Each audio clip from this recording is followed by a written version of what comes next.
Hello everyone, welcome back to my channel. कैसे हो आप सब? आई होप आप सब लोग अच्छे होंगे और आपको मेरा पढ़ाया हुआ भी समझ में आ रहा होगा। तो आज मैं आप लोगों को क्लास 9 साइंस का chapter number 3 atoms and molecules का पार्ट नंबर 2 पढ़ाने वाली हूँ।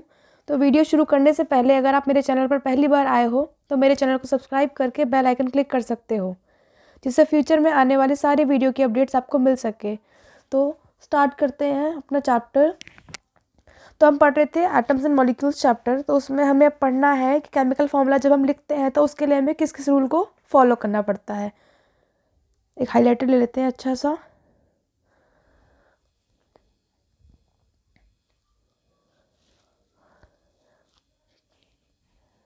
रुकिए 2 मिनट। हाँ जी, rule that we have to follow while writing a chemical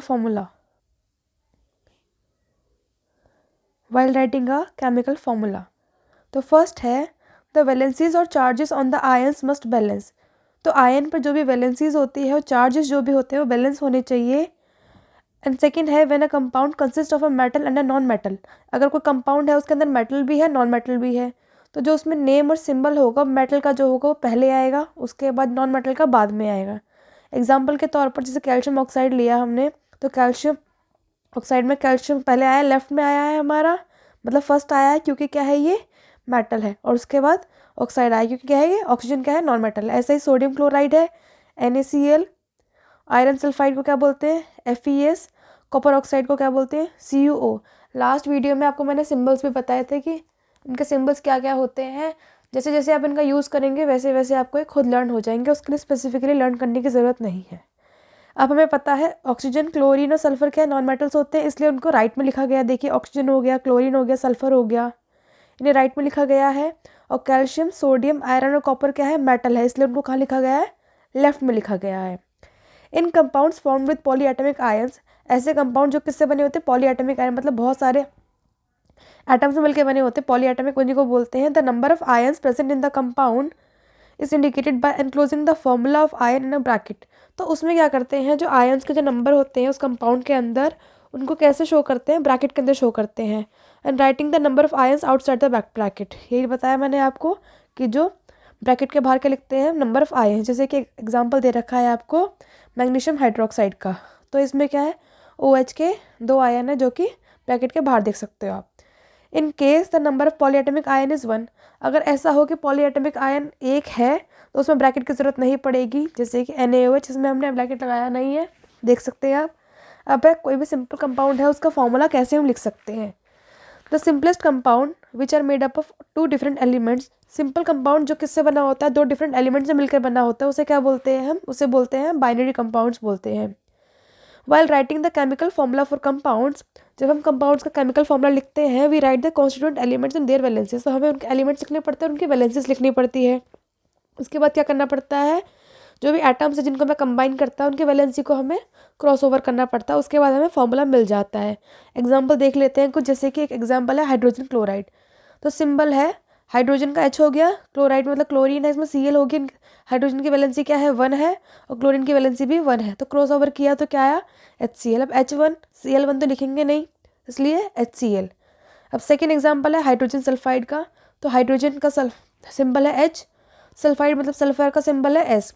तो हाइड्रोजन की वैलेंसी क्या होती है 1 होती है, सल्फर की वैलेंसी क्या होती है 2 होती है।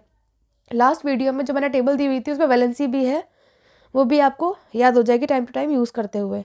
तो हम क्रॉस ओवर करेंगे तो ये H से 2 मिल जाएगा और S1 हो जाएगा, तो इसलिए इसका फॉर्मूला क्या बन गया H2S, किसका हाइड्रोजन सल्फाइड का। अब है किसका फॉर्मूला कार्बन टेट्राक्लोराइड का। तो कार्बन का सिंबल है C, टेट्राक्लोराइड तो Cl। पहले क्लोरीन देखेंगे तो क्लोरीन मतलब Cl। अब कार्बन की वैलेंसी क्या होती है 4 होती है, क्लोरीन की वैलेंसी कितनी होती है 1 होती है, तो C के साथ 1 क्रॉस ओवर हो गया मतलब मिल गया, और 4 किससे मिल गया Cl से मिल गया। तो क्या मिल गया हमें कार्बन टेट्राक्लोराइड, टेट्रा हम 4 के लिए यूज़ करते हैं इसलिए CCl4। फॉर मैग्नीशियम क्लोराइड, अगर मैग्नीशियम क्लोराइड की बात करें तो हम we write the symbol of cation Mg2+ first followed by the symbol of anion Cl-। तो हम पहले क्या करेंगे, जो कैटायन है उसका सिंबल लिखेंगे जो Mg2+ है मैग्नीशियम का, उसके बाद एनायन लिखेंगे, उसका सिंबल क्या है Cl-। उसके बाद क्या करेंगे उनके चार्जेस को क्रॉस ओवर कर देंगे, मतलब क्रिस क्रॉस कर देंगे, जिससे हमें फॉर्मूला मिल जाएगा। जैसे देखिए मैग्नीशियम का सिंबल है Mg, क्लोराइड मतलब क्लोरीन का सिंबल है Cl। Mg की वैलेंसी क्या है 2+ है, क्लोरीन की वैलेंसी क्या है 1- है। तो जब ये क्रॉस ओवर करेंगे तो Mg के साथ 1- मिल जाएगा और Cl के साथ 2+ मिल जाएगा। तो क्या मिलेगा, हमें फॉर्मूला मिलेगा MgCl2। इन मैग्नीशियम क्लोराइड, जो मैग्नीशियम क्लोराइड होती है उसके अंदर 2 क्लोराइड आयन है, देखो Cl2 है। फॉर ईच मैग्नीशियम आयन, हर एक मैग्नीशियम आयन के लिए 2 क्लोराइड है, मतलब 2 क्लोरीन है, तो 1 क्लोरीन मतलब दोनों क्लोरीन मैग्नीशियम के लिए है। यही लिखा हुआ है, देखिए दोबारा बताती हूँ। मैग्नीशियम क्लोराइड में क्या होता है, there are 2 chloride ions, 2 chloride ion होते हैं किसके लिए, हर एक मैग्नीशियम आयन के लिए। उसके बाद the positive and negative charges must balance each other, जो पॉजिटिव और नेगेटिव चार्ज है वो बैलेंस होने चाहिए और जो ओवरऑल स्ट्रक्चर है वो न्यूट्रल होनी चाहिए। Note that in the formula the charges on the ions are not indicated. इस फॉर्मूले में क्या देखते हैं हम इनमें कि जो आयंस के ऊपर चार्जेस हैं वो इंडिकेट नहीं किए गए हैं, मतलब वो दिखाए नहीं गए हैं। एक और फॉर्मूला देखते हैं किसका, एल्यूमिनियम ऑक्साइड का। एल्यूमिनियम का सिंबल Al है, ऑक्साइड मतलब ऑक्सीजन का सिंबल है O। एल्यूमिनियम की वैलेंसी है 3+ और ऑक्सीजन की वैलेंसी है 2-। क्रॉस क्रॉस करेंगे तो क्या आएगा, Al2O3 आ जाएगा। आप इसकी प्रैक्टिस करेंगे तो आपको इजीली समझ में आ जाएगा। Formula of calcium oxide, symbol है कैल्शियम का Ca और ऑक्साइड मतलब ऑक्सीजन का सिंबल क्या है O है। और कैल्शियम की वैलेंसी 2+ और ऑक्सीजन की 2-, तो क्रिस क्रॉस करेंगे तो Ca2- O2+ होगा। लेकिन इसके लिए हम ऐसे नहीं लिखेंगे Ca2O2 सॉरी, हम क्या लिखेंगे फॉर्मूला CaO, क्योंकि 2 से 2 कैंसिल हो जाएगा ऐसे। The valencies of the 2 elements are the same, same valency है, हमें दिख रहा है 2+, बस चार्जेस ही तो डिफरेंट है। अब फॉर्मूला है सोडियम नाइट्रेट का। सोडियम का सिंबल है Na और नाइट्रेट NO3। सोडियम का वैलेंसी है 1+ और नाइट्रेट की 1-। क्रिस क्रॉस करेंगे तो हमें क्या फॉर्मूला मिलेगा, NaNO3 मिलेगा। उसके बाद कैल्शियम हाइड्रोक्साइड का फॉर्मूला, सिंबल है कैल्शियम का Ca और हाइड्रोक्साइड का फॉर्मूला है, सिंबल है OH। कैल्शियम की वैलेंसी 2- और हाइड्रोक्साइड की वैलेंसी 1-। क्रिस क्रॉस करेंगे तो क्या मिलेगा हमें, CaOH⁻²। Note that the formula of calcium hydroxide is CaOH2। हमने देखा है कि जो फॉर्मूला है Ca2OH2 है, ना कि CaOH2, मतलब हमें ब्रैकेट लेना पड़ रहा है। क्यों लेना पड़ रहा है, we use brackets when we have 2 or more of the same ions in the formula. हम ब्रैकेट तब लेते हैं जब किसी फॉर्मूले में 2 या 2 से ज़्यादा आयंस जो होते हैं सेम होते हैं। Here the bracket around OH with the subscript 2 indicates that there are 2 hydroxyl group.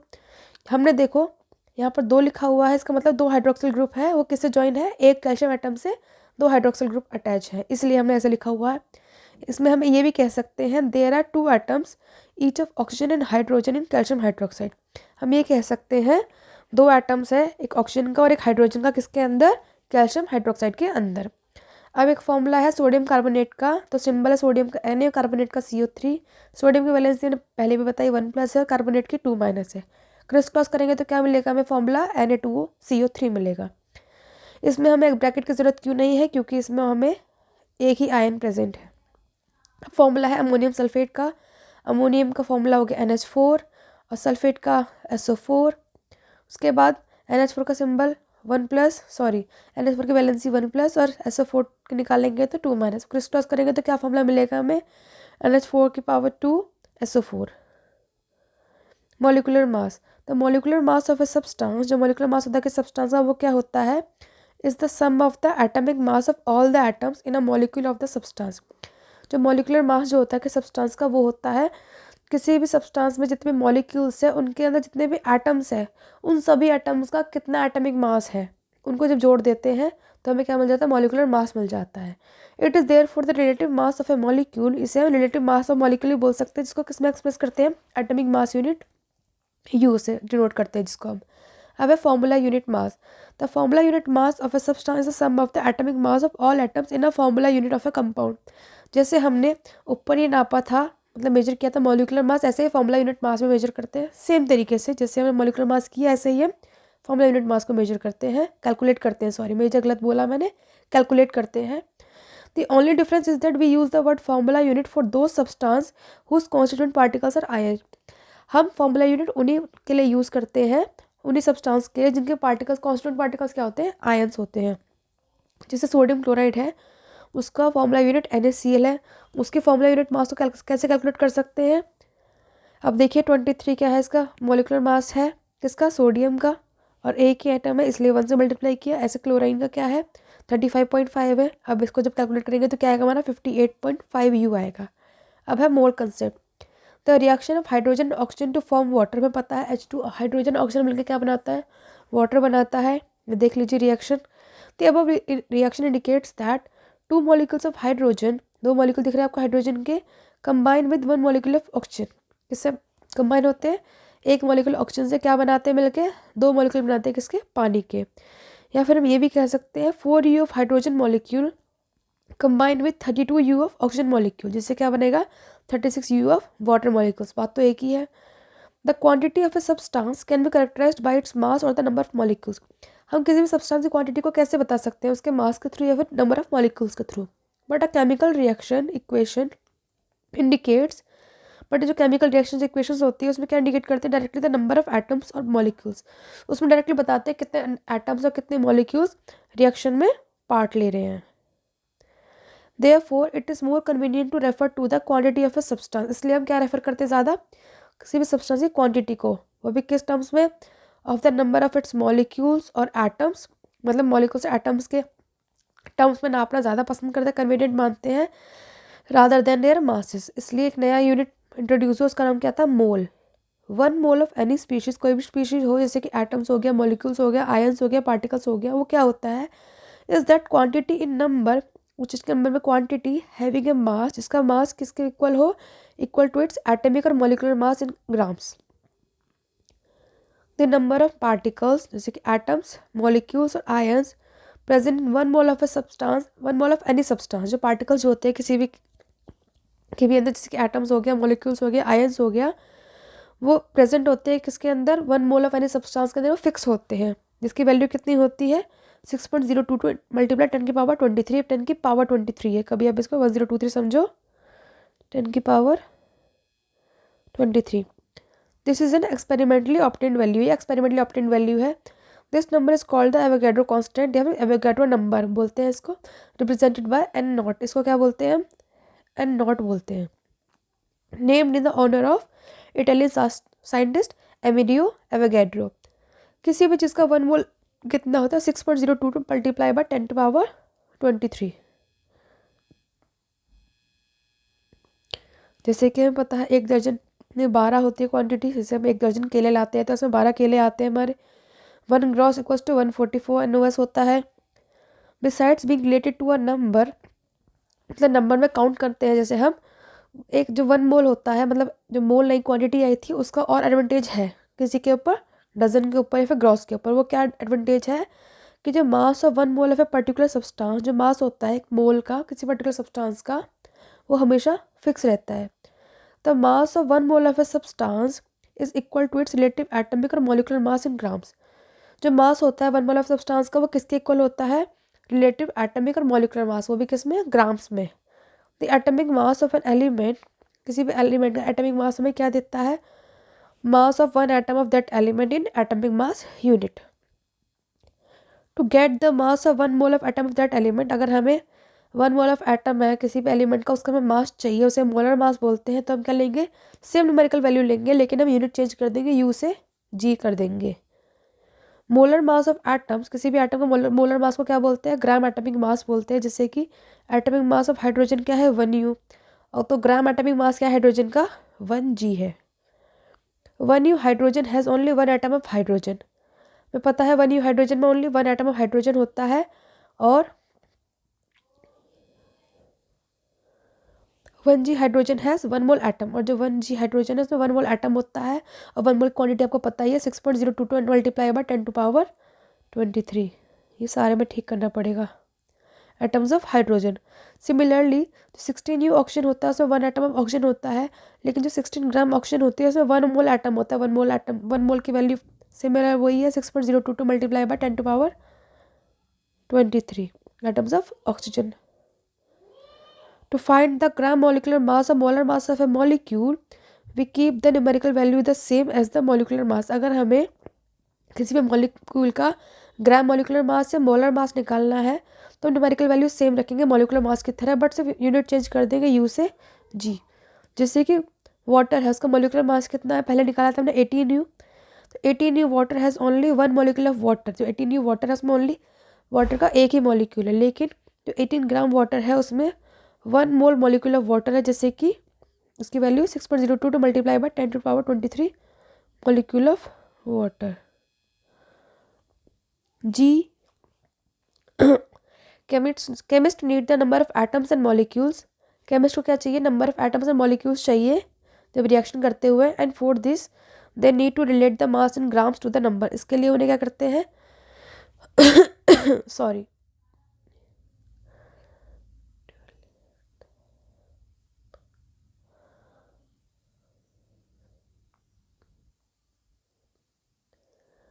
The number of particles, atoms, molecules, ions present in 1 mole of any substance is fixed.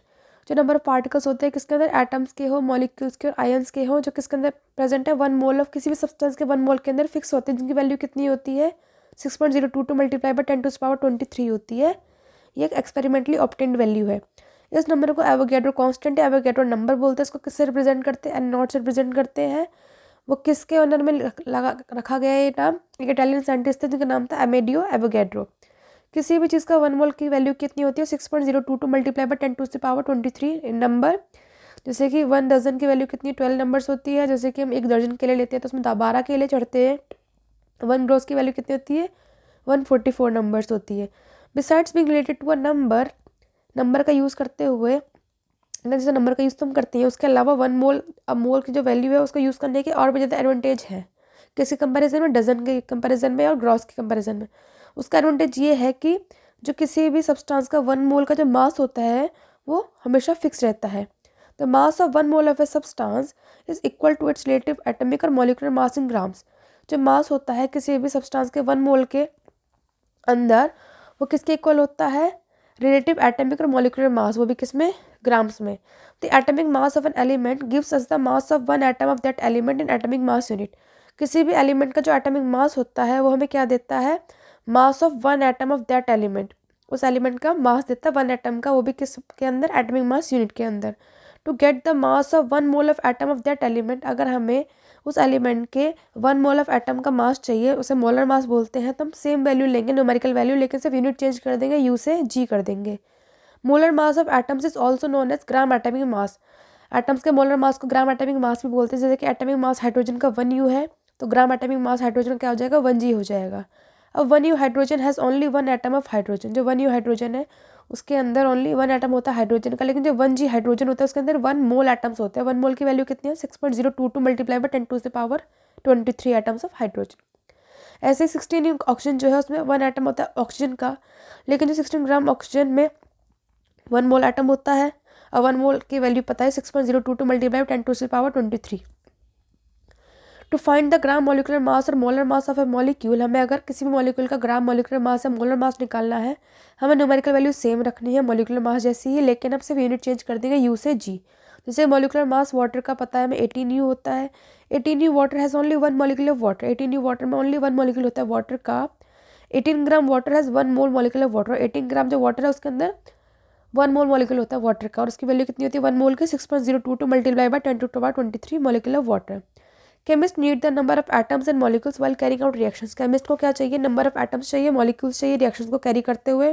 And for this they need to relate the mass in grams to the number. और इसके लिए उनको क्या करना पड़ता है? Relate करना पड़ता है मास को ग्राम्स के अंदर या फिर नंबर के अंदर। जैसे कि 1 मोल है, 1 मोल की वैल्यू क्या होती है? 6.022 मल्टीप्लाई बाय 10⁻23 नंबर में। इसको हम क्या बोलते हैं? रिलेटिव मास इन ग्राम्स भी बोलते हैं। Thus a mole is the chemist counting unit, इसलिए मोल को क्या बोलते हैं? केमिस्ट काउंटिंग यूनिट बोलते हैं। The word mole was introduced around 1896। जो वर्ड मोल है वो इंट्रोड्यूस कब हुआ था? 1896 में हुआ था। किसके थ्रू किया गया था? विल्हेम ओस्टवर्ड के थ्रू, जिन्होंने टर्म कहाँ से लिया था? लैटिन वर्ड लिया था मोल्स, जिसका मतलब क्या है? हीप या pile. A substance may be considered as a heap of atoms or molecule. Substance को क्या कंसिडर कर सकते हैं? किसी भी एटम या मॉलिक्यूल का हीप कंसिडर कर सकते हैं। The unit mole was accepted in 1967। जो यूनिट मोल है वो कब एक्सेप्ट की गई? 1967 में एक्सेप्ट की गई। To provide a simple way of reporting a large number. वो किस लिए? एक सिंपल तरीका बताने के लिए कि उसकी क्वांटिटी कितनी है, कितने ज़्यादा अमाउंट में है। The massive heap of atoms and molecules in a sample. किसी भी सैंपल के अंदर कितना ज़्यादा मासिव हीप है एटम्स और मॉलिक्यूल्स का।